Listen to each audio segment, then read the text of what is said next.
যার একা থাকতে ভয় হয় তাকেই সবাই একা করে দিয়ে ছেড়ে চলে যায়। আজব দুনিয়ার আজব কিছু মানুষ দেখেছেন কখনো?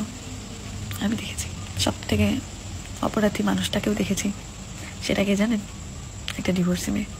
বিয়ের গুঞ্জন শুরু হতে না হতে এবার বিচ্ছেদের গুঞ্জন উঠেছে স্মৃতি বাপ্পির। হ্যাঁ ভিউয়ার্স, তাদের একে অপরের ফেসবুক পেজে রয়েছে বিচ্ছেদের অনুশোচনা। কিন্তু হঠাৎ কি এমন হলো যে দূরত্ব এতটা বেড়ে গেল? চলুন পুরো বিষয়টি জেনে নেওয়া যাক। সম্প্রতি স্মৃতি তার ফেসবুক পেজে বিভিন্ন ধরনের পোস্ট করছেন। তার মধ্যে উল্লেখযোগ্য কিছু পোস্ট রয়েছে, যেমন সেখানে তিনি বলছেন, আজব দুনিয়ার আজব কিছু মানুষ দেখেছেন?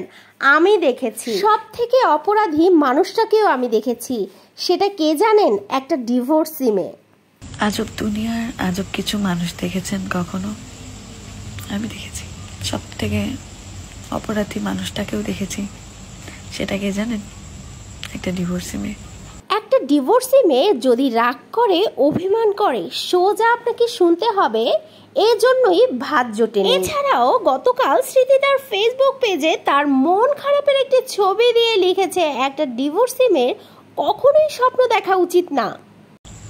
রাগ করলে, অভিমান করলে, অন্যায়ের প্রতিবাদ করলে সোজা একটা কথা, এই জন্য বাত হয়নি।